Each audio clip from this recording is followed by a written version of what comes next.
I usually will make like for complexer drops, my process is typically that I will prepare 5 to 10 tracks.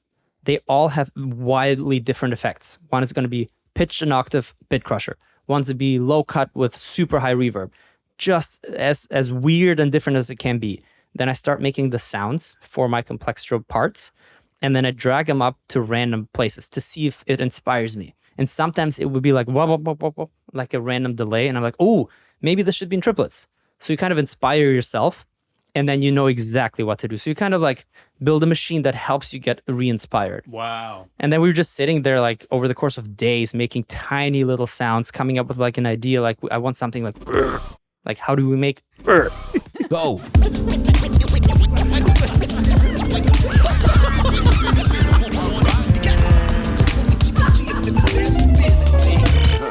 Go. Welcome back to the Grammy edition of Go with Elmo. Every single week, we are interviewing this year's Grammy nominees, so make sure to like and subscribe wherever you are watching or listening, and go listen to every episode. My guest today is one of the biggest artists and DJs in the world. He is nominated for Best Electronic Album for his new album, Telos. Can you guess who it is? Yes, I want it. It's Zedd. Zedd is one of the greatest songwriters, producers, and sound designers in the game. He has multiple songs with billions of streams, and he's one of the headliners of Coachella this year. He's also one of the sweetest guys. So for all you Zedd fans, we go deep into his 9-year journey of making Telos, as well as how he went from unknown to super known. We also talk about personal things like Formula One and watches, because we both really love that. So I hope this gives you a bit of insight into the heart and mind and soul of the amazing guy that is Zedd. So like I said, we're dropping episodes every week, so please subscribe and share it. And if you leave a review, that's bonus points. So without any further ado, here is my conversation with Zedd. Welcome to the show, everybody. Sitting with me today is an incredible artist and producer. He made what I think is my favorite album of the year. Ladies and gentlemen, make a ton of noise for Zedd! Thank you for having me. That's a small crowd for you. It's nice. I like it. I know your crowd sizes. I've seen you play before. How you doing, man? Everything's good, man. Thank you for having me. Yes, dude. Good to see you. Thanks for coming over. Good to see you as well. Beautiful place. Thank you, dude. Thank you. I got the candle lit for you, so it It smells smells nice. delicious. Oh, I noticed right away. That was the first thing I noticed. Oh, It smelled really good. you're like, the man's got flavor. He knows what he's doing. You know, I have a substantial sized nose, so we need to be, it's got to be a pleasant smell, because if not, I know. So, dude, earlier today, I was talking with Jacob Collier, Yeah, and he told me that you changed his life. I did? Yes. He didn't tell me that. That's why I'm telling you. I was like, does he know that? How did I change his life? So, last time you guys were hanging, you gave him a folder of synth sounds, Okay. and he used those synth sounds on Jesse Volume 4, which he's now nominated for Album of the Year I didn't know at that. the Grammys. Really? Yeah. I told him, I was like, That's so cool. Anton's coming over later, and he was like, man, tell him. No way. He I had no changed idea. my life. I remember we were hanging out. Well, we were going to work on music, Yes. but we ended up just talking for so long Yeah. and like went down the rabbit hole of everything music. But for a short amount of time when we were in my like makeshift studio, and you got to think about it from my perspective, right? I think I know a lot about music, but this guy is like God. He knows everything there is to know about music, right? So I had my computer set up and I started loading up some patches, some synth patches, and I had a keyboard and he started playing. He was like, whoa, like I could make a song with this right away. I'm like, really? Like, okay, let me show you this. And I gave him another sound. He's like, and like immediately came up with something. It's like, this is unbelievable.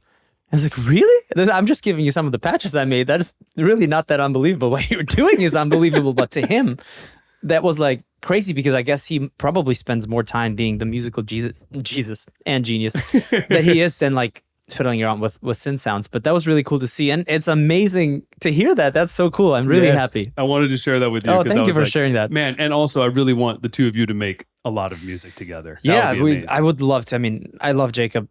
He's one of the greatest living musicians of our time. Yes. And we have made music together. He's a part of Tangerine Rays, the second song on the album. Amazing. I want to say that's what we worked on at the time. The song took a drastically different direction over the course of years. Yeah. But that at the very beginning of the song, there's like a little sparkly synth and like a Radioheady kind of vocal. That's him. Oh, no way. Yeah. So That's so cool. There's a listening back to it, little Jacob Collier it secret is. sauce in It there. is. Yeah. And I'm so happy to hear that story. That's so cool. That's awesome, man. Are you comfortable? I'm So- great. You're good? Height? Yeah. Everything's good? No, it's perfect. Okay, It's a great chair, like I said. It's the Zedd chair, man. You're the first person. You're the first guest to sit in it. Is that true? Yeah, we had another chair, and I sat in it the other day, and I was like, "We Not need good? We need a better chair." I was like, "We got Zedd coming over tomorrow. Let's get a Zedd chair." That's the Wow. Zedd chair. It's great. I'm so happy you like it. No, I like it. It's so cushiony. Okay, because if Great. not, I was gonna have to get a different chair. For our No, next no. guest. Like, keep this. This is good. So, dude, your album Telos. Okay, so everybody. So Zedd is nominated for the Grammy for Best Electronic Music Album. And let me just say, Dave Renee Yeah. sent me Telos before it came out. He was like, yo, bro, I want you to hear this. Let me know your thoughts. I devoured it, bro. Oh, thank you for He- saying that. Front to back, first time listening, which most of the times, you know, when someone sends you an album, Yeah. you know, you're like, first of all, how often do you actually get through front to back? True. Almost never. True. Maybe Sadly. one song sounds good, man. Yeah. I hit play, was just like immediately taken in by the Out of Time melody. Oh my God, dude, that melody. I want to talk about that. Mhm. And then it just keeps going. And I hit him back immediately being like, dude, this is like my new favorite album. This Wow. is amazing. And it was before it came out. Yeah. Shanti and like all the different, and then I'm like, wait, there's like a Muse feature on here. What? How is Muse featured on here? John Mayer. I was like, John Mayer feature. What? Jeff Buckley. What does this even mean? And this is like my reaction before I listened, right? Just Wow. looking at the track listing, and then I'm also like, there's a Muse feature, and it's the last song. I'm like, okay, well, I know Zedd is super intentional, so there's probably a whole orchestrated arc throughout this whole thing. Oh. And then in taking it in, I was like, oh my God, dude. Just first of all, hats off, dude. And great Thank you work so much. on a Thank freaking you. masterpiece of an album. Oh, thank you for saying that. And thank you for listening to it, because I think a lot of what I think is great about the album comes from listening to the whole thing. Yeah. When we were talking about, this is before the album came out, and my label was the last instance to hear the album, Yeah. because I have unlimited trust from my label, which I'm really grateful for. Yeah. And they trust that whatever I artistically do is the right thing. They're Yes. not in the position of telling me which feature to have or what order of songs to have, right? There's really only two configurations of Telos that would have been possible in the way I wanted to make it. So nobody could really tell me much about what to change, but it's a very intentional, it's a very personal album. The features mean a lot to me, and there is a flow to the album that I think enhances the listening experience. And when we were talking about, well, what's like the first song we let people hear, or two, it was like strangely difficult for me to choose one, because none of them really tell the story of the album. Right. The story of the album is the album. The individual songs are chapters. It's like, which chapter do you want people to read from a book before it's out? It's like, well, it's a little difficult. You could, any of the chapters could work, but it's just not the full story. And I think for me, Out of Time became the one that sort of introduces the whole album in one, because it has a little bit of everything in it. But it was really difficult. Like the second one, I was like, I don't know if there's another one that would make sense. It's all out of context. It all works with one another. But thank you for listening to the whole thing all the way through, because I know I'm in your shoes sometimes, and I get sent music, and it's hard to get through more than one song or the whole song. Yeah. So I really appreciate you, giving the whole album a listen. Dude, it was easy. I genuinely love it. Oh, like thank you. I was happy to find an album that I loved at that level, because it's been a while since I've had a front to back album that I really, really love. Like, so. Yeah, and I feel the same way, sadly. Yeah. And I think part of the reason we both feel that way is because the direction the platforms that music lives on oftentimes go and are going is that you don't really get incentivized to make cohesive long form albums. Yeah. You get incentivized to make collections of individual songs that don't really have much to do with one another, that can then live on individual playlists. Ideally, you make 30 songs on one album that live on 30 playlists, and from there on live on 1,000 each, right? making one whole project, one long form project, work of art. Well, what playlist is that going to go to, and which song? So it's difficult. We were very well aware that this album isn't going to be the playlist hit, because how would it be, right? It's unless you put the whole thing on it. Yeah. But I grew up with albums. It's what inspired me to make albums. And I miss albums because playlists these days are borderline better than most albums. So I was asking myself, how can I get somebody to devote 40-ish minutes to my project, and what do I offer them that's better than a playlist? Well, that's gotta have to be an album where everything is thought through. Yeah. I have to make transitions that are so much better than a playlist could do, unless it writes you transitions. Yeah. Where each song takes you on a roller coaster. So I made an album knowingly it's not really fit for today's world. Yes. But it's there for the ones who care about music as a form of art. Yeah. And we can have a conversation about if music still has the place in society that it had 30 years ago or 100 years ago or not. But it definitely holds a different place. That's for sure. It holds a different place, right? Yeah. It used to be, I remember back in the day, my brother and I, we didn't grow up with money, so we would spend most of our money on albums. It was like, choose wisely because you can only afford 2 per month. Yeah. And we would buy the album, and my brother would be like, I just got this. Awesome. Put it in, and we sit on the couch for an hour and listen to the album, and we talk about it after. Yeah. I can't think of anybody, not anybody, but most people don't do that. No way. Music has become the background to videos or the background to sell ads or whatever that may be. And that's sad because music is such a beautiful thing. And if you think about all the connections that music has created, from people meeting each other to getting married to, all the emotional experiences people have through music, it kind of sucks that it boils down to now being the background to some TikTok clip. Right. Yeah, absolutely. I didn't want to, that's not why I started making music. For I sure. don't enjoy thinking about music in a commercial sense as such. So it was like 30-40% into making Telos that I made the conscious decision, this is going to be a work of art. It's not going to be the one that is going to get me the billions of streams, because it's not designed this way in a world that promotes the opposite. Yeah. But who knows what happens 10 years from today. Yeah. And people might turn back around and discover it. And I thought I'll make a timeless piece of art that throughout my lifetime, people will, and maybe after, people can come back to and really get something out of. Man, I'd love to hear that. And it was 2011 when you came out on the scene, right? As Zedd, right? And then 2013 was Clarity. I think 2012. 2012 was Clarity. So talk about a song with a billion plus streams or whatever, right? Like, so you've had that experience, right? And that success of being able to do that. And since then, of course, I've seen you play all over the world and do all this crazy stuff.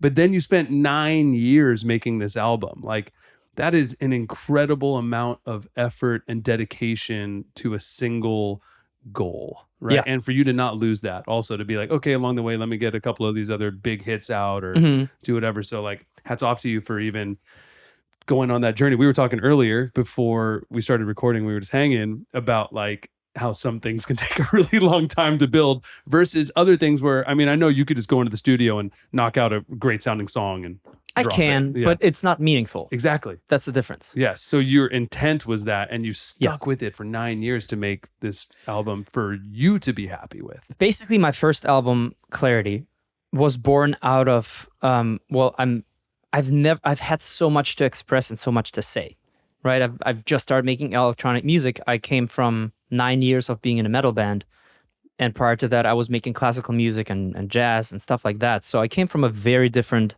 life. And it felt like I have so much to say, I have so much to experiment, so much to try out. What kind of metal was it? Our inspiration, I would say, was, we'll talk about this more, between Muse and Meshuggah. Nice. We named two bands with Muse M's. Sugar, that's a good collab. Whoa. So it was always like classically inspired rock, and it progressively got harder. Like as we go through puberty, it turned into more metal and hardcore. You know what I mean? The blast beats get faster. Yeah. Less and less singing, it goes more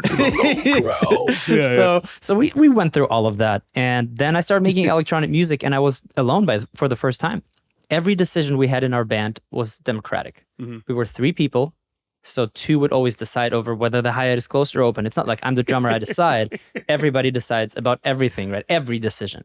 That's how we ran our band. And then all of a sudden, Most bands are not normally like that. Usually the I actually drummer, don't know. The drummer can decide on the hi-hat. Yeah, no. No one ever told me hi-hat open close unless it was the producer. People told me. Then, oh, man. That's going to be an open hi-hat, but I wanted it closed. But so, you win some, you lose some. That's you're like, I'm just going to be a producer myself and make And my it own felt music. so good. Is like, I can do whatever I want with my hi-hat. Nobody can. That felt so freeing. And out of that feeling of like, I want to express myself, was born Clarity. And that became sort of my identity. And Clarity happened to be mostly 128 BPM, mostly based electronic music. But I had so much in me that is other than that. I grew up, electronically speaking, with Justice and Daft Punk. And I got scared that I'm going to be put in a box and forever have to be this 128 EDM guy. So I made True Colors. And the intent was, I want to make sure people know that 128 dance music isn't everything I am. So I wanted one song to be each song was dedicated to a type of song or genre to show my true colors of everything that I can do. That was 2015. So then I told that side of the story. Yeah. And then was like, well, what now? I don't have anything else to say. I don't have the inspiration that I felt for both of these albums, the intent to express myself and then to tell the whole world what I really am about. Yeah. Now I did. So what now? So I didn't feel like I'm in the creative mindset that I have to be to tell a meaningful story over the course of an album. That would excuse me sitting down and releasing an album. And if I can't do that, I didn't want to do it at all.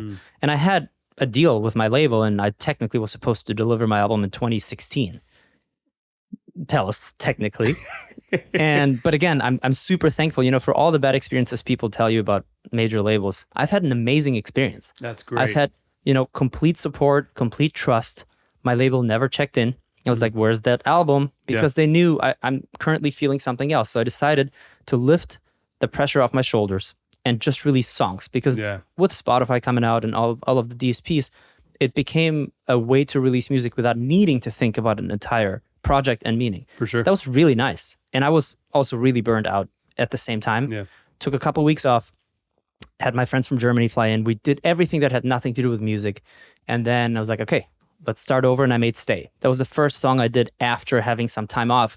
And it became a huge hit. Wow. And it was a completely different direction. So it helped my journey of, I want to make sure people know I just love music and I don't love being that guy for that EDM song. And then I released The Middle, and it sort of continued the singles, successful singles.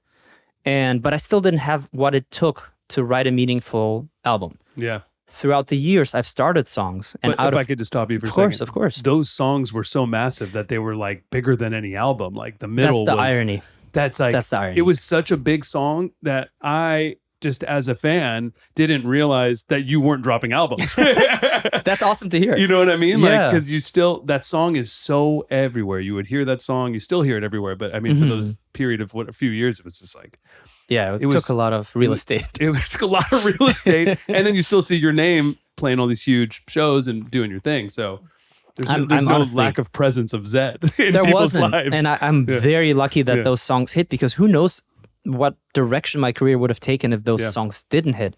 I somehow always managed to have a song build a bridge to my next long form project. And of course I've toured like crazy throughout the years, but I have been making music that felt more sophisticated than the songs I was releasing at the time. And I didn't just like forget about them. I put them away carefully, packaged them, and I was like, there's gonna be a day when that song will see the light of day. One of them turned into a song I did for National Geographic because it just felt perfectly matched up. One Strange Rock, and which is an amazing show, by the way. And Out of Time was the first one of the bunch that was a little more sophisticated and felt theatrical.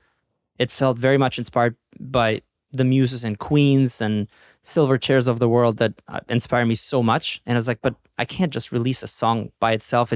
It's too meaningful to be a single, and it's not a single. So Telos essentially is 9 years of accumulation of these really meaningful, what I consider relatively intelligent electronic songs, mostly electronic, that felt like they didn't have a home And then Telos became the home for any expression of the slightly more complex music that I wanted to make. And the complexity of the music oftentimes is in the subtlety. It's not that there's an insane amount of sound design, but it's just, to me, it's a tasteful collection of a little roller coaster that gets you through what feels like different countries and different moods and different parts of my life. Because, you know, happy to talk about Muse more, but my first concert with my band was a cover of Muse. And then I got to make a song with a guy that inspired me to be on stage. Yes, dude. Oh my God. Okay, so the Muse track Yeah. on Telos, the closing track of the album, is so great, dude. So like, Thank you. how did that song come together to where, because you're playing, that's a Bach piece, right? It is. Yeah. So it's a Bach piece. I'm assuming that's you. And then Matt Bellamy like starts singing Ave Maria, like, or was that like, how did this come together? So I started the song in 21, I want to say. And it's my favorite classical piece. I've always been very based in chords and melody. And to me, I can express emotions with chord progressions more than I can with words. It's like, it's so powerful when you don't have to say something, but everybody knows what you mean. And I love that. And to me, that classical piece by Bach is the most genius piece ever written. It's so simple compared to any of the other greats. Yeah. And there's only one note at a time ever. Yeah. And that's crazy to think about. There's one note at a time, and it's the most emotional. I remember listening to these, like, I've kind of rediscovered that piece in 2020 or so during the pandemic. And I was like, oh my God, this is like, I want to cry. I was sitting at the piano listening to the song. It just made me want to cry because it was so amazing. So I decided I want to remake the most meaningful classical piece ever to me. And then I started producing it, and it was instrumental. So at that time, I wasn't sure how instrumental or not Telos was going to be because I wanted my emotions to drive that, decision. Yeah. And I made the decision right away. Well, either there's going to be an instrumental track or it's with Muse, but nobody else. Because Muse also takes classical pieces and reimagines them in a more rock way. Absolutely. That's kind of what they do, and that's what I did as well. So I was like, it wouldn't feel real and authentic to do it with anybody other than the artist that got me on stage for the first time, that does that too, that inspired me. So it was this full circle moment. So cool. And Matt and I have been trying to make music for quite a few years. We've tried on 2 other songs, and, he recorded multiple vocal parts. And I think we both are really lucky, him more so than me. He's had so much success in his life. He does not have to do anything that doesn't feel like it does something to him. And I didn't feel like I need to do anything for the sake of anything other than making myself happy. So we tried. It didn't work out. We weren't going to just put our names together to put our names together. Yeah. So this was the 3rd time us trying a song, and this felt really good.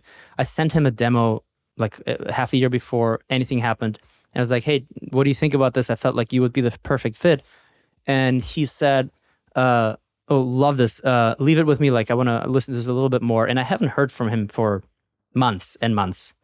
Not in like a negative way, I just figured maybe it didn't pan out. Yeah.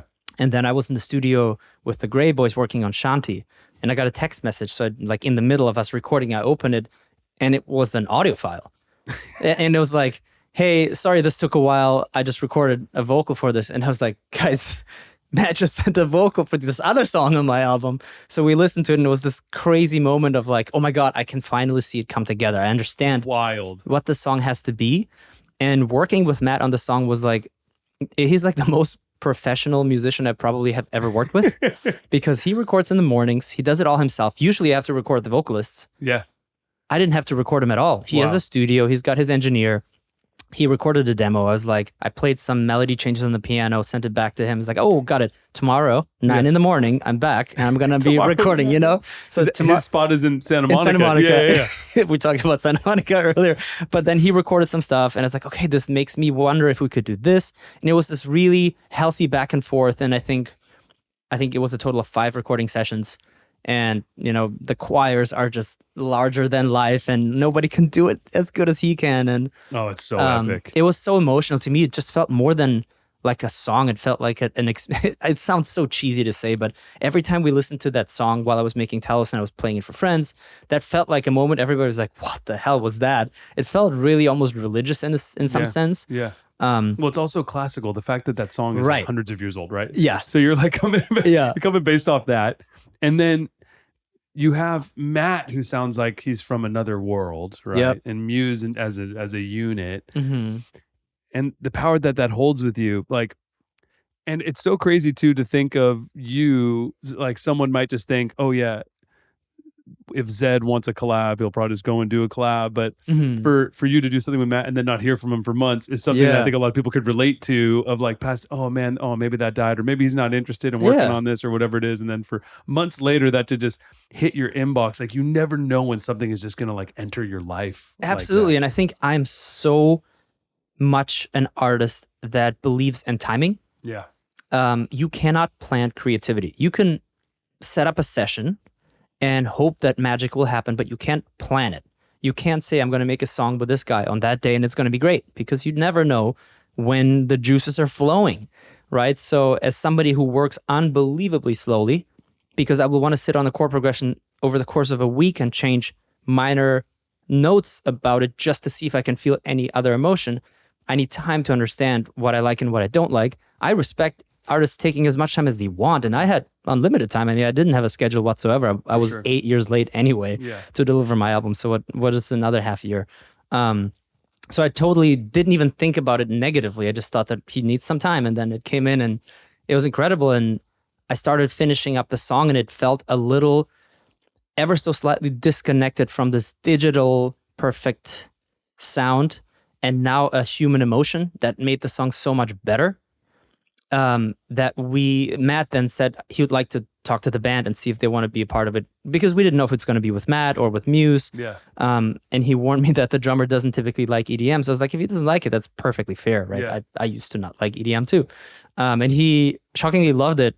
And so he recorded the drums, I think in France or in England, I forget where that was. And Chris recorded bass. And so now the whole band is on it, and it gave it that human touch on top of all the electronic stuff, like the hi-hats. If you listen to some of the ghost notes, the fills, they're all ever so slightly imperfect in just the right way, that it feels real. It feels like a band, but it feels so fat because it's electronic and sidechained, and it just gave that song that last. I was wondering, like, what could give it a little humanity that was missing in it, and the band did just that. So it's just an unbelievable honor that I can sit here and say that I have a song with one of the most influential bands in my life. Is crazy. It's crazy. And it's also the first feature Muse has ever done. Right. And it's the last song on my album, which that was another thing, of course, for like when that happened, I was like, well, do I move this to the first song on the like, because it could be an intro too. Yeah. It can't really be anything other than perfect as the end. But it's so good as the end, because you think you've heard everything, and it's almost the most powerful piece that is saved for last, which really kind of underlines the fact that this is an album, and no compromises were made. Let's talk about another honor. You have Jeff Buckley, right, on the album, which is so crazy to even say, or because you never hear that. You don't see Jeff Buckley on any sort of remix or feature ever since he passed away, right? Like, and so the fact that you have that with Jeff, so when I saw that, I was like, okay, clearly there's someone from the family or something that must realize how legit Zedd is. And then when I saw that it was Dream Brother, right? Because that's like not even a song that everyone knows, right? True. You know, everyone would just think like, oh, do Hallelujah, Zedd version or whatever. And so I'm assuming that the family was probably like, whoa, you want to do Dream Brother? And then also I was like, how is he going to do that? Because that's not even a song that you would think about to be in that tempo. Or to be like 4 on the floor, dance. Like, so not to just keep blowing you up. You did an incredible job on Dream Brother. How does that happen? How do you do a collab with Jeff Buckley? So this specifically happened. Obviously, Jeff Buckley has been a huge inspiration to my entire life. As you notice, a lot of these artists have been. And I remember when I was in my band, we would drive ourselves in our van to all the shows because we couldn't afford a bus or anything like that. And it was one of the most played albums throughout our career, for sure, Grace. And I was on, I believe, my True Colors tour. So this must have been 2015, I believe. And I remember walking through like my green room and the Dream Brother melody was in my head, but as I was like hearing it in my head, it was way faster, almost an EDM tempo. I was like, huh, like, well, it's in my head, so it's sort of legit. Yeah. Could it be something? And then I brought that idea to Dave, my manager, and I was like, I feel like this song could live in another universe, and I love that song so much.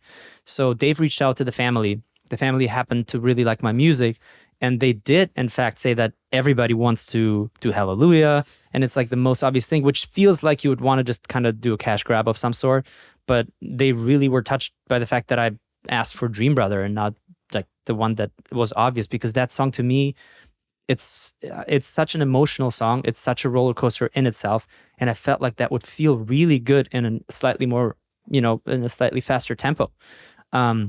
So they went back to the studio with the original producer and reprinted the tapes because nothing was digital. Yeah. And I didn't. So then there was photographs. Unbelievable.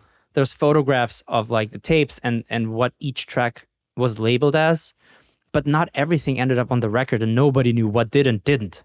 So I had to kind of comb through and figure out what actually made the record and what didn't make the record. Wow. And the stuff that I used, mostly I reconstructed what I believe the original was, but things were recorded very differently back in the day.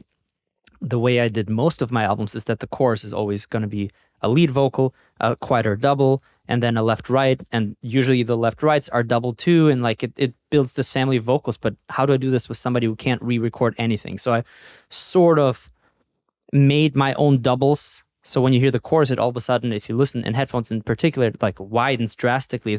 And I had 3.5 takes because one wasn't all the way through. So I had to like Frankenstein 1/2 of a take together to have 2 perfect doubles, left, right, in the chorus, because I wanted that feeling that you would get on this album in all the songs to continue through Dream Brother. I didn't want it to feel so different. And I've never had to work with an old tape recording with an unimaginable amount of noise, because that's what tape does in a digital environment. So that was definitely, I'm glad I waited quite a few years to finish the song, because by then plugins got so much better that I was able to remove the noise without removing any character. Yeah. Much better than I could have years ago, because that was also a song I've been working on for 3+ years. Yeah.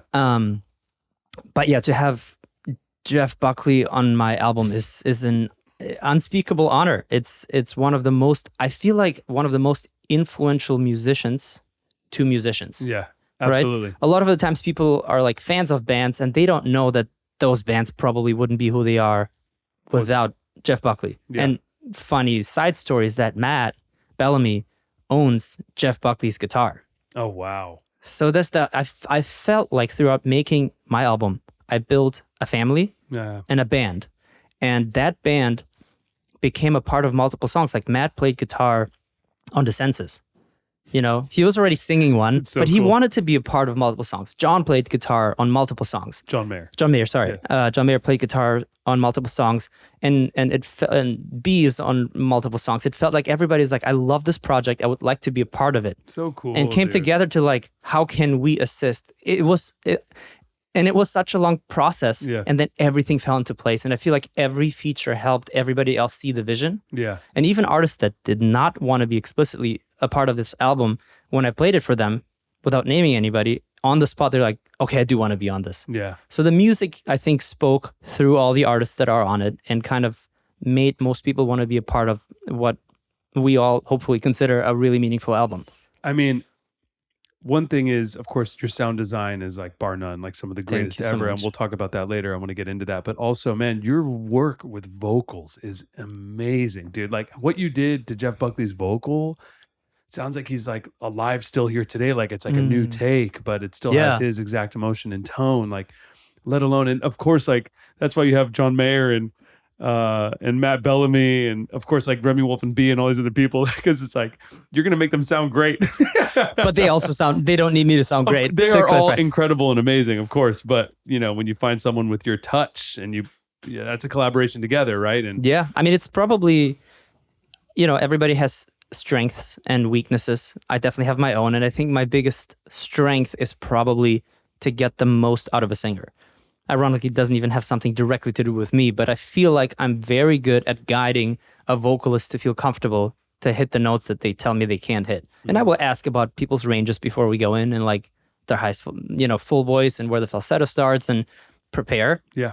But I end up getting more than I'm being told almost all the time. Well, that just shows you're an amazing vocal producer. Well, man. it's just, I'm kind of a therapist in that sense. You have to make a singer really comfortable because they are the ones singing it. So they just have to be aware that they're incredible. And I've only worked with amazing vocalists. So my job was relatively easy in that regard. And then also, bro, I got to say, as a drummer, your drums. The drums on the album are incredible. Oh, thank you. Front to back. And then, so SONA is one of my favorite songs, which is like the first time I was like, if Mahavishnu Orchestra made an electronic song, wow. It's like, it has that kind of, like, you don't really hear prog electronic, or at least I'm not aware of it.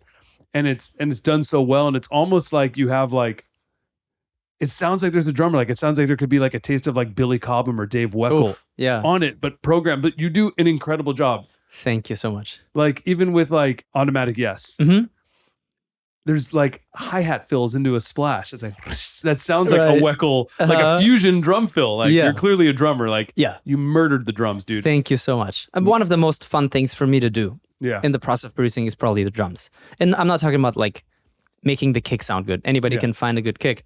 I think my philosophy for drums in EDM has always been that I want the drums to play stuff humans would have played, likely, if they were to play the drums. Now, if you have a kick and a clap and a snare and a head and a cymbal and a noise, I get that you can't play that. But anytime you go in towards a fill direction, I would like it to be something that feels human. You can program it, and I usually do. I usually program the fills because I, want to be more flexible with the sound design, but I want them to feel real. Yeah. So that's really important to me, and I think this album just had more moments for that to shine. Yeah. And I always love getting creative with fills, or like, to me, No Gravity was a really fun experiment where I was wondering whether this like deep house-ish kind of song could live with the jazz kit. So it was like a 60s jazz kit.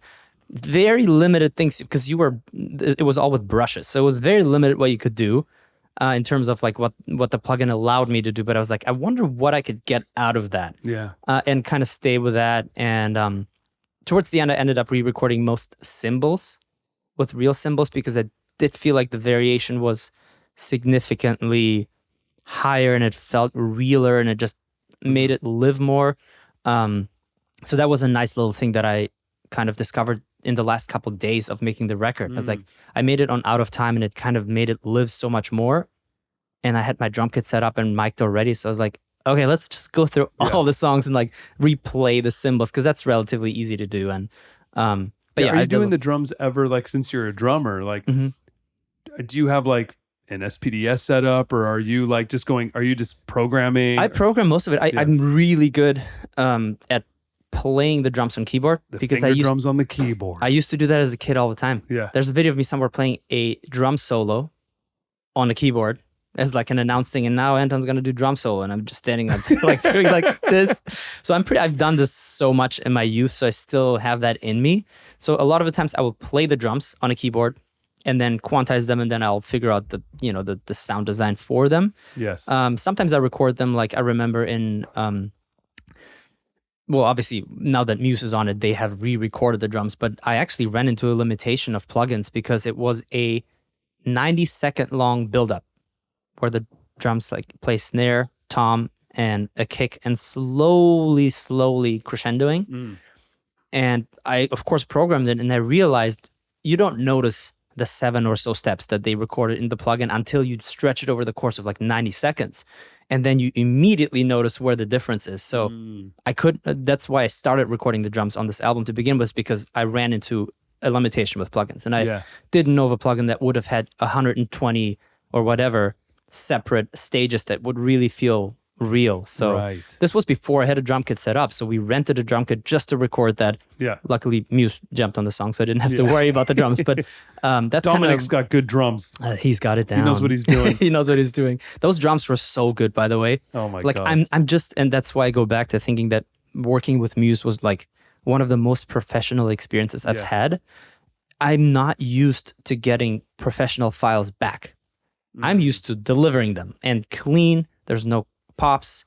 you will never hear autotune on my songs unless it's intentional. Wow. It will always sound real, right? And sometimes I'll go through a word on 6 different algorithms and different plugins until I find the one that feels like the singer sang it perfectly this way.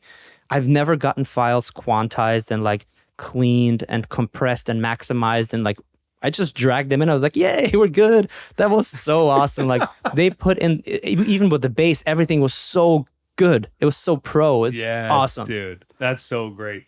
Dominic used to be my neighbor. Really? Yeah, years ago. 10, in 15 years Santa ago. Monica. No, What no, are we no. talking about? No, Dominic had a house. Well, I don't think he's there anymore. I don't want to like. I believe it's in Europe now. It could be wrong. Okay, perfect. Yeah, because I'm pretty sure he moved like Mhm. right around when I moved out of there. But it was in Hollywood Hills, near lower part of the hills, near the Roxy Theater. Okay. like by the Rainbow Room. Mhm. It was right there. He had Slash's old house. Oh, Super sick. He had wow. a sick, Okay. sick kid there, Yeah. dude. And we used to be neighbors. In by Runyon. Yes, Outpost. Outpost. Estates. Carmen Crest. Yep. Yeah. Still have the house. It's a beautiful house. You do? Yeah. That's I don't awesome. live there anymore, but Yeah. yeah, it's an amazing I home. love that neighborhood. But Yeah, it's beautiful. we were talking about this earlier, man. The helicopters, dude. It's a thing, huh? Too many helicopters. None here. Not here. I want to say very little in Encino too. Yeah, and Encino it's further out. Silver Right. Lake and Encino, we're kind of. Is that a thing? You get older, you want more peace, quiet, space. I think so, man. Yeah. I think so. A little more space, a little more peace and quiet. Yeah. The Hollywood Hills life is really fun when you're It's like cool. when you're like beginning and you're in it and you're Yeah. like this is cool and you're going out all the time. There's this and you're. I but then- remember like because in my head I can see myself moving further, Yeah. like Malibu Yeah, and then Montana. I can Yeah. see myself. with Dave. I mean, that sounds great. Like slowly but surely I can see Yeah, the upsides of just being a little further away. yeah, It's weird. Like I feel like I see myself disagreeing more and more with the consensus of the world yeah, yeah, yeah. on many things. Yeah, I for was sure. like, oh, I don't know, like algorithms, social media, the way it affects everything. It's like, I don't really feel like I'm part of this. yeah, And so the idea of one day living in Montana and Yeah. having like a farm sounds, and my own veggies sounds great. dude. I was talking with Jacob Collier about this specific thing earlier about creating your own world Hmm. and having your own bubble and how you can do that. You can create your own world and I love that idea, man. I've been thinking about creating my own. Here's the irony. Aren't we all way more connected? The internet, like Yeah. I can be connected to anybody in Australia in real time, plus minus a couple milliseconds, Yeah, right? yeah. You're so connected to everybody. Yet I feel like we've never been more disconnected about everything. yeah, Because sometime. there is an in-between between us and everything we see. There's an interface. Yeah, And some algorithm platform with their own motives decides this is the view of the world. This is the world. Here you go. You read the news, you make your opinions, and then you say something about it. And then the other side or the other person, essentially every single person is going to have their own view of what they were shown, which is likely very different. yeah, And they're like, well, you're dumb. You believe everything you read on the internet, right?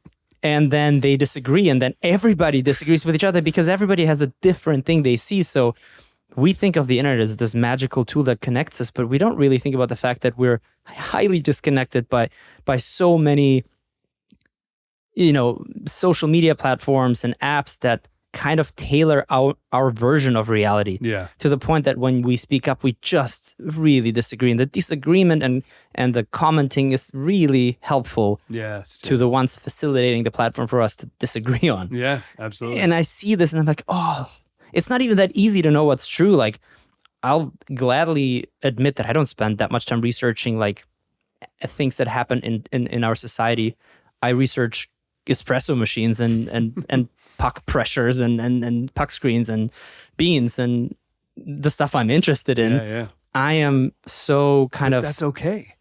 yeah. That you can do that. I don't like You don't the have to constant be a disagreement. you don't have to be a part of the noise. You don't have And to and contribute that to leads me to thinking, could I just grow my own tomatoes in in Montana? That sounds great. Of course you could. The cow's not going to disagree with me. Look, I think for any human out there, it's really just a matter of, is this something that you can financially make Right. happen? Right. Mhm. You can financially make that happen. So then it's really just a choice of yours. Like, do you want to go there? Does that make you happy? Is that going to make you feel Well- good? What did you end up writing on the board? Good people, good times. Good people, good times, No, baby. that's what I live by, right? We're So in a nice little microcosm with amazing musicians, friends, and family Yes. in Montana. Yes. Go on a little hike, have a nice little dog. I mean, that sounds better and better by the day. You could have a huge dog. That's the thing. Montana. I feel like we have live in a LA. deer and a bear as your pets. Why not, dude? Do you whatever you want, I like Anton. it. I like it. Come on, man. I'm thinking more and more that direction. For now, I like Encino a lot. Yeah. I've been enjoying because it feels a little more quiet. It's the Montana of Los Angeles. Sort of. Yeah. I like that thinking. It really is, you know. You could creep into Thousand Oaks if you want to. I feel so secluded. Like I moved about a 100-second distance away. It's ridiculous, but it was worth it for me. Yeah. And I don't hear anything anymore. I feel like there's a hill that blocks the noise to most things. It's so quiet. Amazing, dude. Helicopters, though, every once in a while. Every once in a while is... Not Hollywood once in a while, but yeah, every once in a while there's a helicopter. If you're in Montana and you hear a helicopter, you know something's wrong. Right. Maybe good to be able to hear them if they're there. Yeah. You're like, what's going on? Well, dude, one of my favorite songs on the album is Shanti. Oh, thank you. Because I've been spending a lot of time in the Middle East. I Awesome. love that Arabic string influence, that orchestration, and the conical is so sick. Who did the conical? So the conical started with a sample. Oh. It was a sample, and then it turned from like a little bit of a sample to how far can we take this? Because like if we do the song that's like India mixed with EDM mixed with whatnot, it was like, why don't we just take it all the way? Mm-hmm. And so I was making the song with Gray, and we're like, yes, that sounds great. Let's work on this like overly dramatic bridge that's way over the top. And so then we worked with Jeremy, who's been arranging the strings masterfully. And Jeremy knows who we found through the Olam, which is SONA, right? We've tried orchestrators because I had this vision of having an orchestra layer a blanket over the whole album to allow me to explore different genres and sonics, still feeling connected into one universe. Yes. So I needed that. What is that going to be? So Silverchair Diorama, one of my favorite albums ever, did that. And I was like, great, that's such a good idea. So we went through a bunch of string arrangers that sound amazing on the phone, but you can tell they don't understand the music. They don't get what it's about. So we almost gave up. Yeah.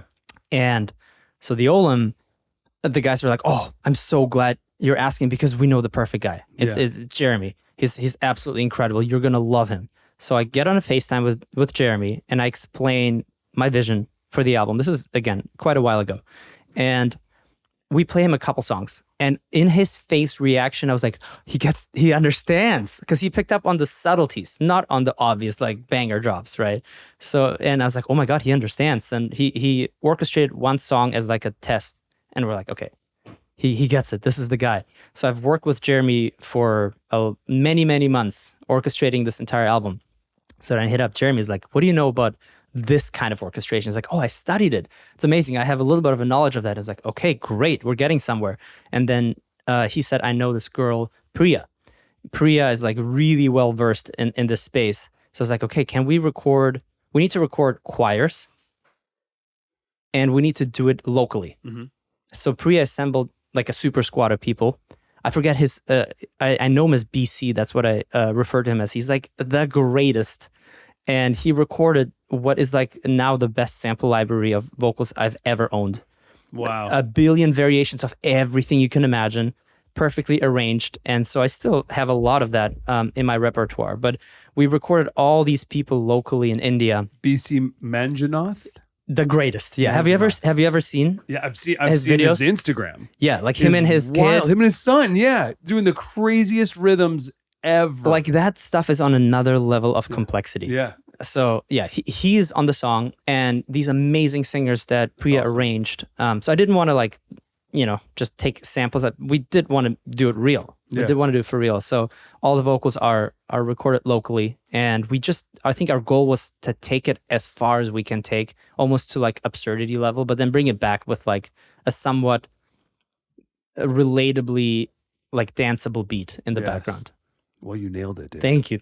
Man, I feel like it's a little bit of a cinematic moment, and I know this to be true because when I play this live, you notice a lot by people's phones. Yeah. Like if people's phones go up in the middle of a bridge, that usually means that there's something to the bridge. That bridge that we was like, let's make it so cinematic and like overly epic. Everybody starts filming. And I know it's not the most famous song on the album. Yes. You know, it's not the single by any means, but that connects with people. Yeah. I mean, you get to learn or experience that live. Oh, it's so See cool. maybe them hearing it for the first time. Have you seen this Telos show yet? Or No, I haven't. I wanted to go to Zedd in the Park and I was out of town. well, there might be another couple opportunities. I would love for you to see it. I would love to. It's so cool. Like we really got to get really creative with the show, and like we ended up time coding one hit of pyro for every like da, da, da, da, da, da, da. On every single hit. There's one bit of pyro coming out. So cool. It's so awesome. Yeah, I'm so proud of the show. I mean, the show really is a reflection of the album. It's a labor of work. Yeah. Sorry, labor of love that my team and I have spent weeks and weeks working on. It's so like if you know the album, you will be able to enjoy it so much. Man, that's great, dude. Yeah, it's awesome because I can hear, obviously, for you to have Jeff Buckley, and it's funny because I feel like Jeff Buckley and Daniel Johns, they have like a very similar emotion. Yeah, I agree. And then tying Matt Bellamy into that, tying Bach into that. Yeah. It's really John, cool, dude. I mean, it's really my John musical Mayer, like, heroes. It's really, really great. And Lucky is such an incredible song, dude. Oh, Lucky is such just a great, it's so funky, dude. Yeah, it's fun. So funky. It's fun. It's the like lighthearted moment. You get so much seriousness and musical density. And not that Lucky isn't musical dense. It really is. But I think my core principle of Lucky was the pause as a musical guiding tool. Is like, how many breaks can I add into it? Not how many layers can I add, but like, where can I add silence? Yes. The whole drop is built around silence, where ideally there's only one little sound at a time. And like, I wanted it to feel so uncomfortably shocking and dry, and it is. It makes it hit so hard. It makes it hit It also really makes all hard. the nuances of the Little tiny bits. Yeah, it's really fun. And Remi Wolf sounds incredible on She's that. so good. She's great. Yeah, Man. she's. We went through quite a few singers on Lucky. Yeah. And she was the first and the last. Oh, she was amazing. the very first. She did not want to be on the song. Yeah. She just wanted to be a writer. And we recorded some of my favorite singers. And like deep down in my heart, I was hurting because I got to work with some of my favorite singers. Yeah. And my list was relatively short at the beginning of Telos. And I got to work with them on what was one of my favorite songs on the album. And deep down, I was like, but Remi's better. Like, how can we do this? But Remi didn't want to be on the song until she heard, I played her the album. And then like in the studio, she's like, no, but I do want to be on the song. Let's do it. So it was like, Make up your mind. Make up your mind. No, I was really happy. No, Honestly, awesome. It's much more of a compliment when people change their mind when they hear the music than because of some numbers or some management stuff. Well, dude, if you ever do a side project, you should call it Anton Sebastian Buckley. Oh, wow. I don't want to give myself that much honor, but It's not about you, bro. It's about me. No. Man, let's talk about touring. So just announced you are playing Coachella. Yeah. It's going to be so sick. You're the third on the bill, bro. It's pretty big. Yeah, I'm so happy. Coachella really gave us a lot of love this year, for sure. What does it feel like to play in front of crowds that size? Truthfully, I think there is a crowd size from which you lose kind of connection to the audience. And I always see it as like tiny micro bubbles in the crowd that start forming and eventually, ideally, transform into one bubble of audience. Now, something as large as Coachella has different areas, elevations, like different groups. It's sometimes a little bit hard to catch a vibe throughout the entire audience. Yes. Which I think the last Coachella I've played, in particular weekend too, because the first weekend, a lot of things just went south and didn't work the way we wanted. The second weekend, I felt like at the end of my set, I was able to capture all of Coachella, which was such an amazing feeling, but it's not easy. Like a 5,000 to 8,000 size crowd is much easier to sort of bond with. Yes. So how does it feel to play Coachella? I mean, nerve-wracking would be my first answer, because if you think about Coachella is usually the show or festival where artists bring new production, special guests, trying things out, trying to push it. But you also have like 20 minutes to do the changeover and like throw and go. it's usually not really working that well, Yeah. at least not how you plan it. It's nerve-wracking. It's like some of the highest, you know, heart rate I've ever had was at Coachella, because it's really stressful. And but people do forgive because you try and you deliver, you bring in way more than you ever would. So we are now going through this stressful period of like, what are we going to do? How are we going to make my Coachella set special? And everybody thinks this way, which makes Coachella so amazing. Yes. Everybody starts the conversation with, what can we do to make it special? Yes. Which is awesome. Like, how many festivals can you think of where artists half a year before the show start thinking about what they could do to make a show special? That's Absolutely. so rare. Yeah. Especially So- for like a one-off or something that's going to kick off. It gives you that inspiration. It's like, how much money are we going to lose this time? Okay. Yeah, Cool. yeah. Okay, got it. Like, that's really the thought. It's worth the investment. Yeah, I mean, it's a special moment. It's an honor to be a part of it, and I will want to make it special. Man. Yeah, and it's And it will be. what, Sunday night closing, Post Malone, Megan Thee Stallion, Zedd. Yeah, That shit, bro. Let's that's go. gonna be fun. We're gonna fucking rage out. That's gonna be good. So 2011 you started touring with Skrillex, right? Yeah, that's the very beginning. How did that beginning start? Because I was there with Sonny back in the day, Yeah, and I remember hearing about you. really. But what happened from your perspective with Okay. you and Skrillex? So this is 2009-ish, maybe the beginning of 2010. I had this idea. What if I made a song that has like the most samples that I could have in a song, like different samples? That was the concept of it. And this is before my production was on a level that is today, obviously. So like the 100 samples or whatever felt like a lot to me. And so I had this concept like, I'm going to make a song that's based around the idea of having like complextro, just an insane amount of samples, but not just thrown in, have them make melodies and connect intelligently. And so I haven't even made the song yet. I just started working on the song. Maybe I had a minute and a half or something like that. And I wake up, I'm on my laptop, and I see this photo of Skrillex. No idea what Skrillex is. Listen to it, and I was like, this is basically what I wanted to do, but better. Like, damn, who is this guy? And I saw he was blowing up. And it's like, he's basically, he's doing a different genre, but he's basically sort of taken the complex idea that I had and ran with it. So I sent him a message on MySpace. It's like, hey, bro, just discover your music. You're absolutely incredible. You are going to love what I do because like we have the same sort of like method, whatever. Here's my song. And he replied like that same day. Yeah. Which was crazy. And then hearing from his side is like, he just opened his MySpace. My message was last. It was at the very top. He clicked on it. Like it was more or less coincidence. And I was like, why did he reply? And he's like, hey, bro, I'm playing a show tonight in England. Can you send me that song? I want to play it. And I was just in my parents' basement and, it's like half naked. I'm like, what the hell's going on? This is crazy. So I sent him that song. That's how we got in touch. And then he was coming to England and I lived in Germany, my parents' basement at this time. And he's with Tim. Yeah, Tim Smith. Tim Smith, my manager. Our dog. Still my manager for 14 years now, 15 years. So I took my last Euros to fly to England to meet Tim and Sonny. Wow. And Ryanair. Great, because that's what The I could best. the best. That's what I could afford. And I get there and I meet with them, and it was great. Like, had an immediate connection. Yeah. And Two of the greatest guys. amazing Yeah, people. yeah. Amazing people. And Sonny was like, dude, you should stay an extra day. Like, I have 2 more shows tomorrow. You can come cruise with us. It's gonna be super fun. I'll get you a new flight. And I was like, no, I don't need a flight. I got this. Don't worry.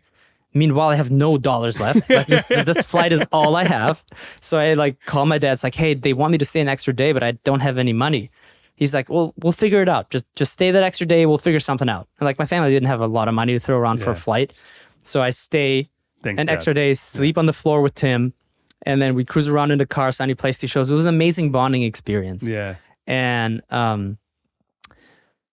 now he's still my manager. I mean, it's Yeah. been 14 or whatever years since, but things worked out. The flight worked itself out. Everything's good. But yeah. Man, I have this crazy memory of being at Sonny's warehouse in downtown LA Uh-huh. in 2009. Must have been 2009. Wow. And I think he had AIM up on his computer. I want to say it was AIM, Instant Messenger. And I remember, and he was like, and he had all these windows up, and he was like, oh, I'm talking to Boys Noise, I'm talking to Wolfgang, I'm talking to Rusko, I'm talking to Zedd, I'm talking to all these, and he had all these DJs up, and this is when he was just like diving in deep, and just getting incredible at his production. Yeah. And I just remember him just talking to all these different people, and everyone was, so it's funny that to hear you say from your perspective, like you reached out and he responded, and then you just start, because I saw him from this like his bedroom. Yeah. Like talking, like developing that community. Yeah, he was that's true. He was so far in, and he was getting so incredibly talented. And then by the time it popped, he had this whole community. Yeah, it was like supporting him, and that was like, and then he was supporting others like you. Oh, he was the most supportive artist I've ever met. Yeah, like I was nobody, right? Besides a kid with an idea and a dream. And then he's like, "Yo, you should make a remix for me." I was like, "I would love to. Like, what do you want me to remix?" He's like, "I think the song was called The Weekend." Yeah, so I was like, "Done. Give me a day." So I jump on it. I make a remix. I send it to him. He loves the remix. And he's like, "I'm going to put it up on my MySpace." I'm like, "Really?" I don't know if you remember, but that was a big deal. It was a big deal. He got so many plays back in the day. For the ones who don't remember MySpace, like that was, and he was blowing up. Yes. Right? Him putting my song on his MySpace player was the biggest promotion you can ask for. I don't even know what would be equivalent, like a playlist. Yeah. Right? And so he put my remix up there. So from that, I've gathered so many fans, and then he brought me on tour.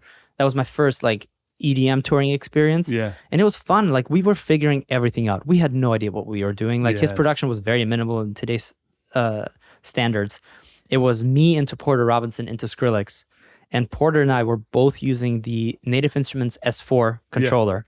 So we shared one, and then I would play my last song. I would kind of like loop it, unplug my laptop. Porter would put his laptop down. We'd plug his laptop in. And I'd be like, "All right, guys, bye." And then Porter would start his set. Like it seems so unprofessional, you know. And today you would have like blackouts and moments and lights, but back then there was like no lights, nothing. You were just like none of the figure three things of you, out. None of the three of you are on CDJs yet. No, not at all. Yeah, that's right. Sonny was Sonny on was like not. a launch. I don't know what it was. A He launch had pad. that- Some I thought he had like a tractor pad, or he had like a had something that something, kept breaking, and he would like tweet like, "Hey, my thing's broken. Does anybody in London have an X-way?" You know, it was a crazy time, but it was so fun, man. Oh man, we learned so much. I mean, we learned a lot from Sonny. Yeah, dude. But we also like bonded. I've been to cities in America that I didn't know exist. Yes. Like I know my English is terrible. Like Wow, this is like the beginning of everything. And then I came home from that tour, and to your touring point, like things started exploding. Off that tour, I got a request to go on tour with deadmau5. And I was like, deadmau5 is another hero of mine. It's like, what? How the hell does he even know who I am? And I remember being so confused. I'm like, but how? Like, why would he ask me? Almost like in disbelief. So I got to tour with deadmau5 for a couple months. And on the tail end of that tour, I got a request to tour with Lady Gaga. So it was like, Lady Gaga, like, what is happening? Like, why does everybody want me to play their shows? This is crazy. You're like, am I good? I guess I'm good. But at no point did I stop and like think about what I'm doing. It was just like, I'm one thing, and now I'm doing the next thing. Now. And then all of a sudden I was on tour for a couple of years. Yeah. Right? I didn't have a team. I was by myself. I made friends with the production people, and I was like, "Hey, do you guys have a piece of cloth to cover my feet when I'm on the folding table in the front row in a stadium in front of 80,000 people?" It's like, "Yeah, I think we can find," like it was kind of the vibe. It's like we just figured things out. I didn't know anything about production, but I learned a lot on those 3 tours. It all happened so fast because also like the EDM scene was rapidly exploding so fast, and like Skrillex was at the forefront of it, and then you were like right there. And the next like .1 iteration, I want to say, right? Like it was like right there. He brought you with him, and then you took off on your own. And I was drumming with Skrillex at the time. Oh, really? I did not know that. DJ shows. Oh, that's so cool. Yeah, man. And so it would be like me, him, and Tim, and like because so you guys do go way back. Yeah, we go way back. We go way back even before that when I was when we were on Warped Tour together. Yeah, he was in From First to Last. Yep. And I was in a different punk band called Never Heard of It. That was when we first met because I was like the youngest guy on Warped Tour until he then came on. That's the connections between all these people are so crazy because I've had what was the album called? From First to Last. Was it Heroin? Oh my God, I don't Or was that remember. the first song of the album? But I bought the album, so I loved From First to Last. I had no idea when I was on tour with Skrillex that he was any part of that. He's the singer. I had no idea. Yeah. The irony is, I Because bought it's so that. different. I remember buying that album twice. because I bought the album and then it was on sale for like $4. And in my like local record store, I was like, $4. I mean, I can't not buy that. I have it. I'll buy it again. I'll put one in the car and put one at home. And then I was on tour with him and I had no idea it was the same guy. Yeah. It blew my mind. But our connections are so deeply intertwined. It's makes you think that everything may be a simulation after all. I'm into it. I'm into the idea. Could be. And yeah, him and I were like kids playing metal punk rock shows in parking lots. And then he did the Sunny project after that. Sunny Moore. Yeah, Sunny Moore, and it was great and unique and cool and like half electronic. Half Bjork sounding. Right in between. Like, yeah. And then and then I remember I was at the time I was 21 or 22 and I was throwing this weekly art and music event here in Hollywood that got really popular. And Sonny wanted a DJ and I gave him his first DJ shows. Really? Yeah, and the first few shows it just said Sonny Moore, DJ Sonny Moore. And then I remember when he called me and he was like, I got a name. I thought of a name. I'm like, what is it? He was like, Skrillex. And I remember telling him, which is so dumb of me, I was like, I don't really like that name. I was like, he was bummed. He was like, really? I was like, yeah, Skrillex. I was like, yeah. He's like, and people could call me like Skrill for short. I was like, 1 L or 2 L's? He's like, 1 L. I'm like, but there's 2 L's in Skrillex. I don't know if this is going to work, man. I was so wrong. Yeah. I mean, and then I was like, Skrillex is an incredible name.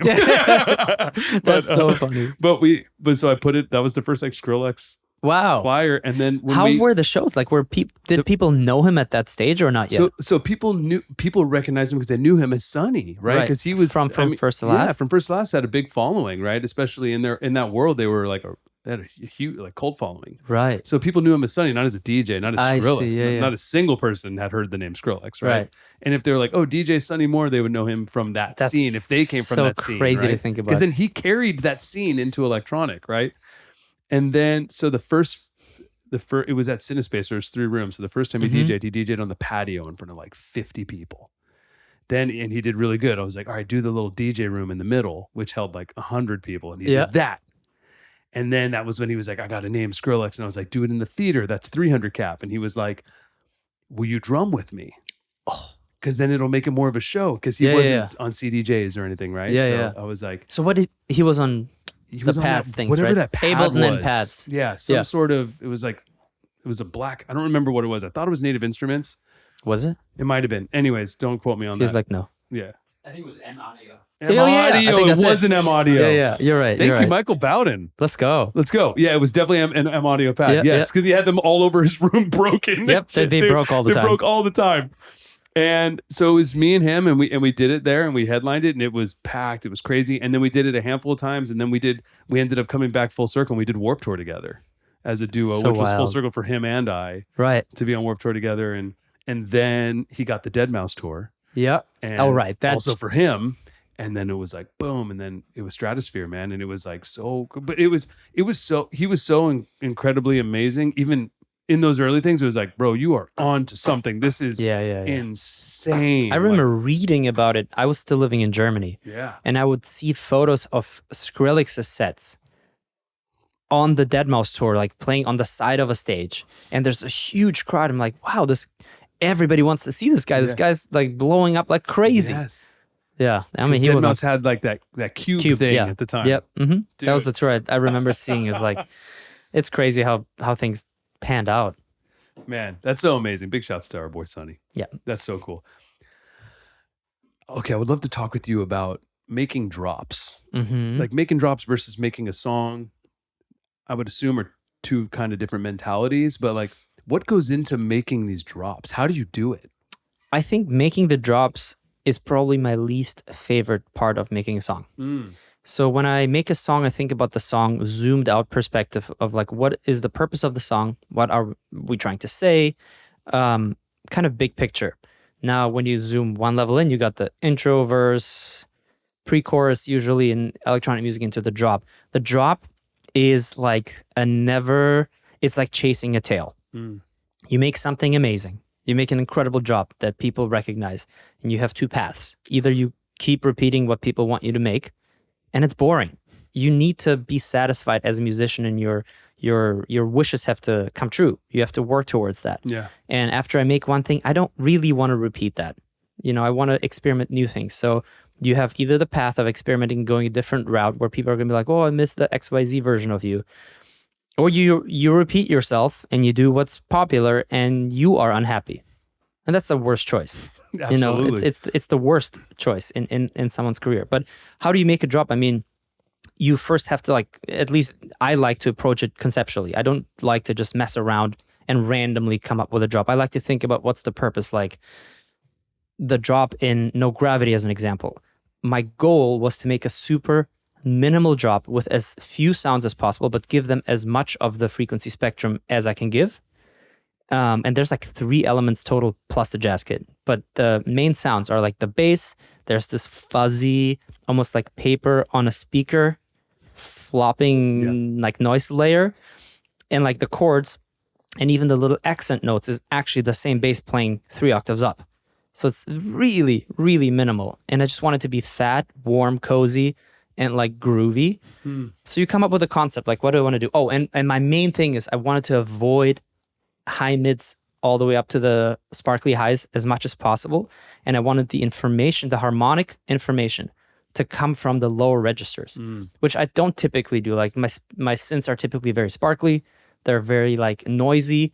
Sometimes, like I'll give you an example. SONA, the big hits, there's no crash anywhere. Wow.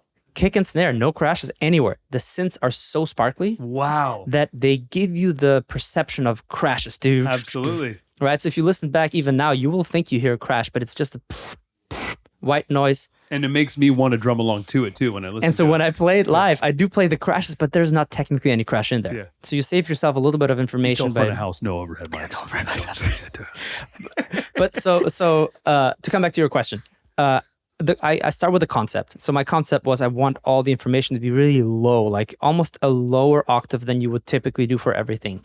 And that was the concept for the drop. And then I start going through sounds after sounds after sound, and you know the producer dilemma of clicking 1,000 snares until you find the right one.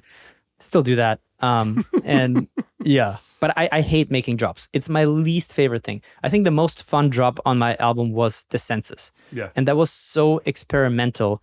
I was sitting there with Mesto, and I made a drop for DESCENSUS before, completely different drop. It was like a progressive, more clarity-like drop.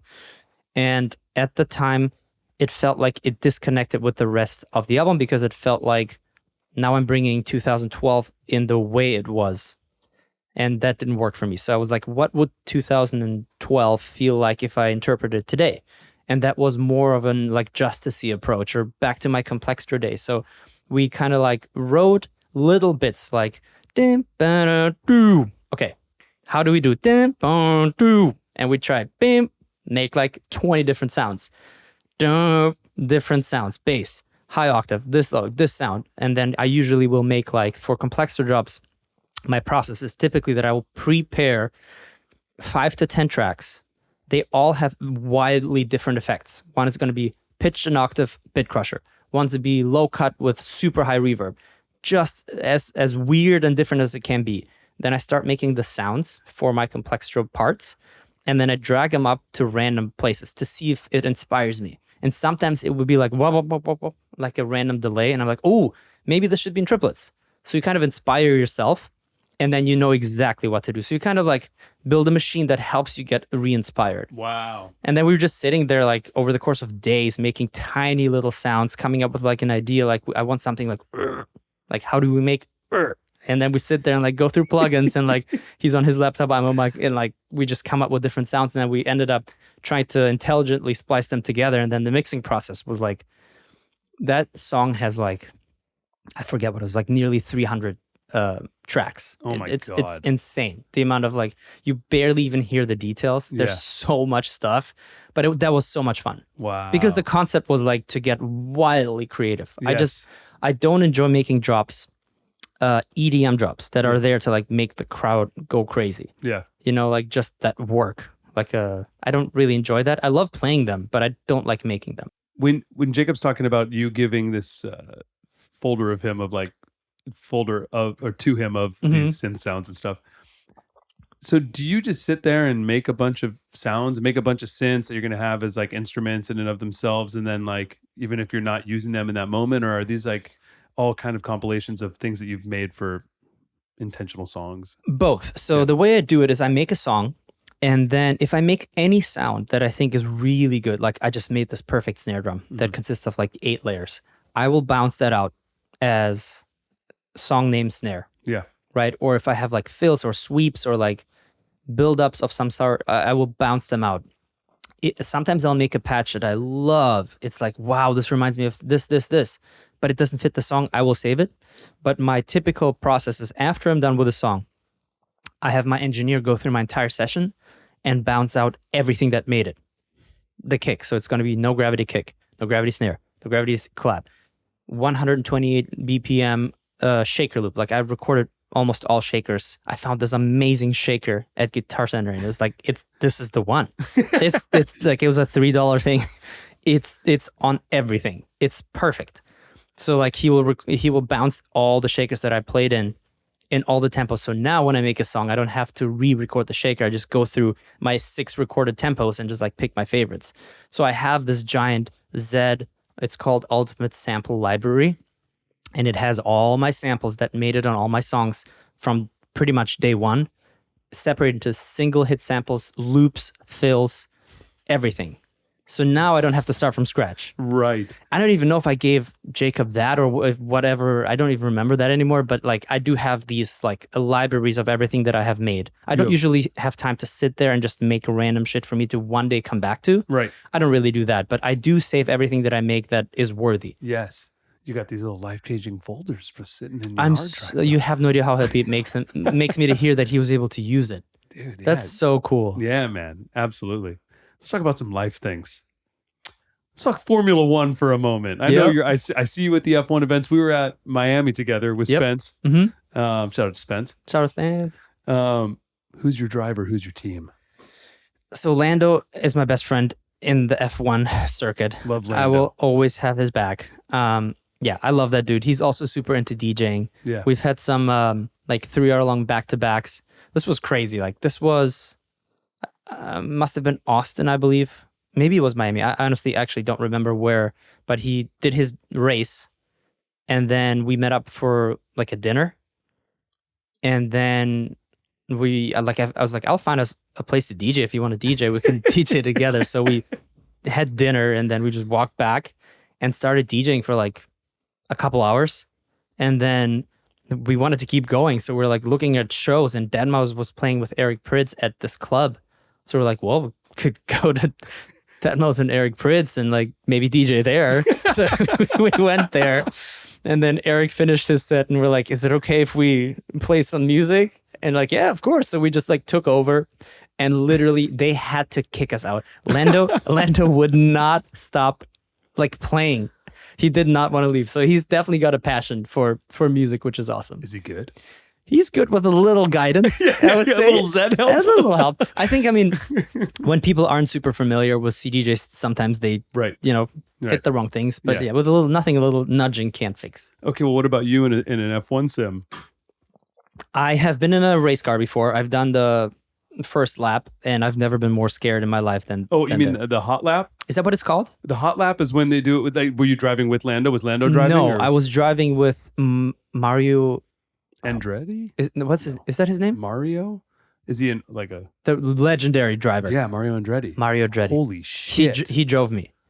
What? And do you know what kind of car it was? I think it was a I'm spacing Indy 500. Whoa! And I've never been so scared in my life. First of all, are there 2-seat Indy cars? They make him for that lap. Whoa! Right, so he's driving and I'm right behind him. Oh my god! And like you're in an F-16 fighter jet or something. Dude, my vision was like everything was blurry because you think the roads are flat. No way, huh? You feel every single bit of vibration and your vision is super like blurry. And from my perspective, like I see the left turn and I see him turn way too early, but we're driving so fast. Like perceptually, it looks like forever away, but by the time you hit it, like you're already in the corner. I've never been more scared. I almost pissed my pants. And the nuance, the distance between the cars are so tight. And they are so in control of their cars. It's unbelievable. They're inches away, centimeters away sometimes. And they can control it at 300 kilometers an hour. I don't know. Dude, Yeah, so I was crazy. You got terrified, to experience but that. it was such an amazing experience. It's Was he really old? Yeah. Oh, dude, Mario Andretti drive you in an Indy car? That is the craziest thing ever. And he was still so on it, and he wasn't messing around. He was driving. It was crazy. What track? I think it was in Chicago. I'm pretty sure because I played it was called Snake Pit. I believe that. Yeah. That was for Indy 500 or not Indy 500, but I think it is Indy 500. Is that Indy 500? I believe the Snake so. Pit is there. Yeah. In Indiana. Oh, sorry, you're right. In Indiana. It was Indiana. I mixed it up. Wow. Yeah, dude, it was crazy. That's so scary. Scariest and moment ever. Amazing. But amazing. I have so much love for, I mean, Drive to Survive is what got me into F1. Nice. I never cared. And I'm from Germany. We have Michael Schumacher and we have like legendary drivers. So many. I just didn't really care for it. I didn't get it. But after seeing the intricacies, after seeing the drama, part of me feels like F1 is kind of like a reality TV show. Totally a little bit, series. right? Absolutely. A little bit of it. But there are also these unbelievably talented drivers. It's so crazy that you got to see that perspective of, I mean, the G's that they experience. That's, Unreal. I mean, you don't get to pull that many have G's you as seen a their human. necks? Yeah, you have to do that. Lando or else your makes- neck's gonna snap off. He makes fun of my neck. Because I have a tiny neck. Yeah. So your neck, especially with being in a race car, Dude, I was and like- they're pulling like 5 G's on you. Probably. Unreal. That was crazy. A crazy experience. I'm so glad I did it, but it was almost like when I jumped out of a plane. Yeah. Like I'm glad I did it to teach me that I might not want to do it again. Man, that's so crazy. Yeah, because if you're just watching F1 and you just see the sparks flying out the back, you don't realize that it's like that's them bottoming out, and their butt is like a quarter of an inch above that. And when they're hitting those curbs, so I was at which one did I do a track walk? I did a track walk in Austin at CODA, Circuit of the Americas, and that was when I realized how big the what do they call the curbs? I'm blanking right now. Whatever the rounded curbs are, but they're big. They're like off the ground. So when their cars go over it, they're like on the side of the track. Yeah. Oh, I didn't know they're that high. Yeah, they're high, dude. Like even if it's a few inches, that's insanely high for someone laying on the ground driving, right? Like, have you seen how tiny their seats are? Yeah, the seats are. I haven't gotten. They don't have the one. Zedd chair. There's no Zedd chair in F1. It's a tiny piece of plastic taped together with gaff tape. And an engine having 8 billion degrees right behind it. Right behind you. And then it's just like curled into your shoulders over the top. So gotta be so claustrophobic. It's Holy crazy. I mean, crap. the whole thing is so fascinating. It's also the fact that they can have all this production, their cars, their lamps, their equipment, finish the race, pack it up, and be in a different continent within a couple days. And rebuilt the whole thing every week. Especially coming off of they recently had the Las Vegas Grand Prix, right? Yeah, that's awesome. in a triple header, and you go from Las Vegas to Qatar. How? Sunday, and you're racing nighttime Sunday night, and then you're doing media on Thursday in Qatar, which is like a day even in front of you.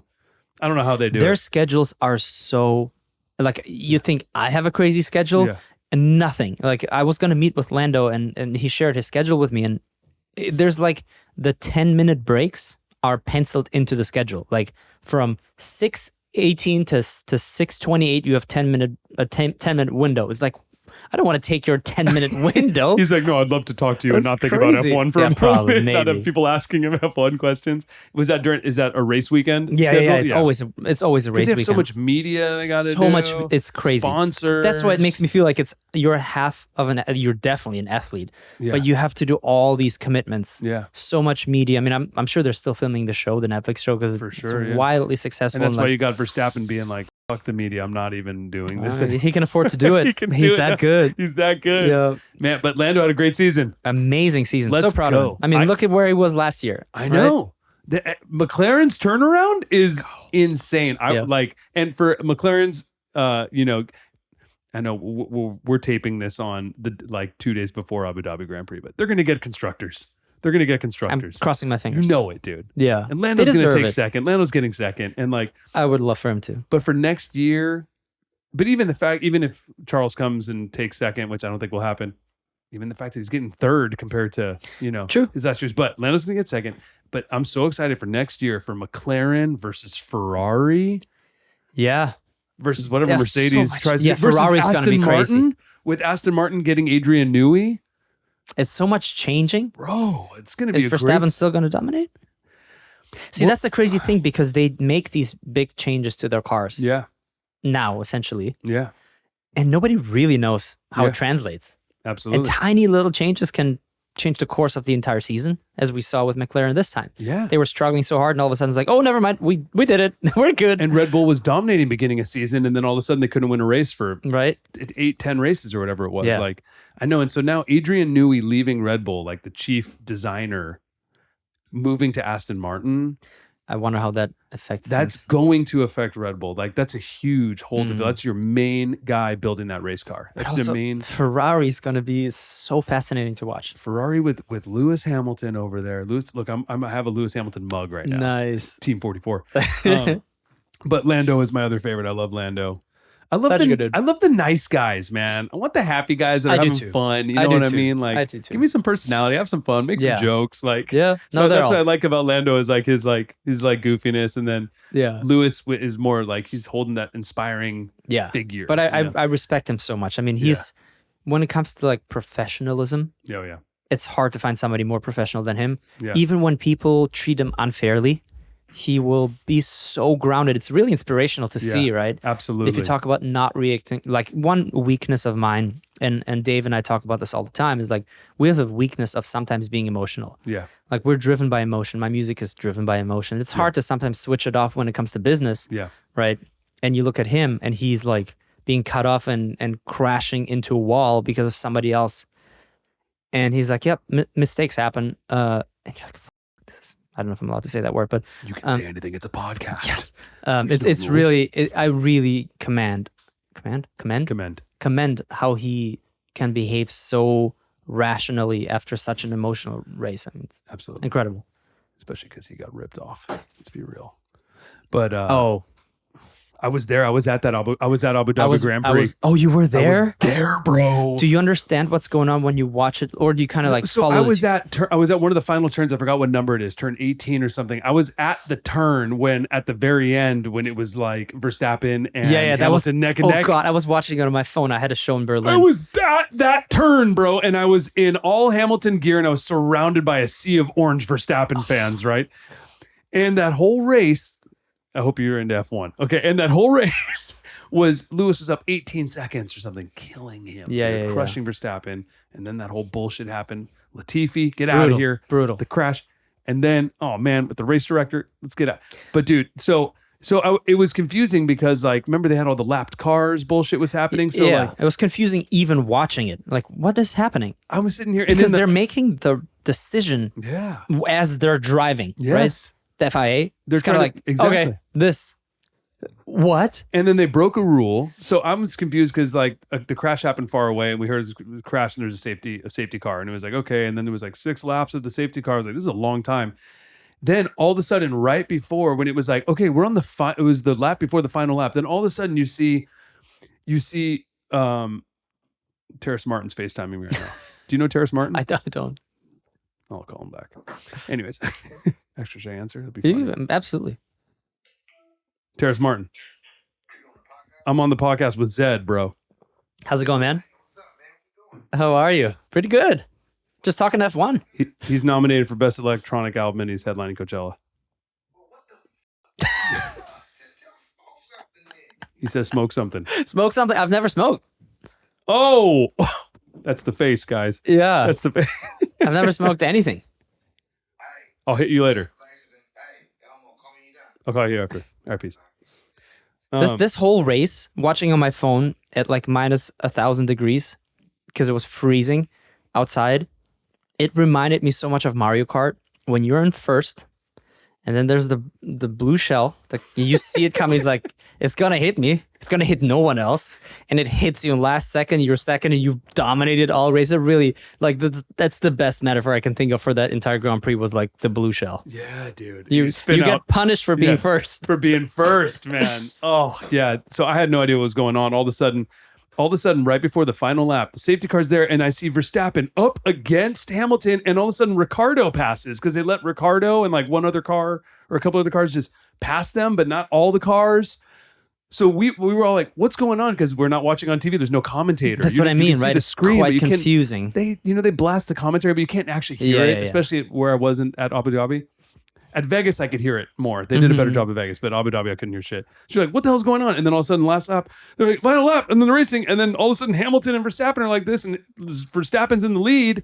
Because he had new tires or something like He that. had brand new soft tires, and Lewis was on like 30 lap old hards or Yeah, something, right? I mean, And all of a sudden, I'm That's like, "What?" crazy. I was filming it too, so you just hear me be like, "What? No! What's going on?" And then all of a sudden, they drive off. You can't see, and then you just see fireworks. And it's like, got no! hit blue shell. I have trauma from that, bro. Really? I can feel it still. Oh, that must have felt so. That's another great example. Yeah. He was so professional about it. I was more mad at the fact that something like this could even happen Yeah, in that way yeah, than he was, and he just lost. yeah, man.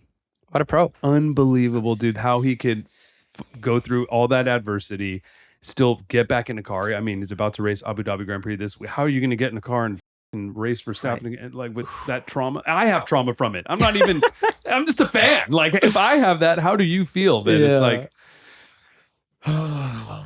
I love him. Can we talk watches real quick? What is that? Is that an AP? It looks like an AP. John Mayer edition. That's the John Mayer AP.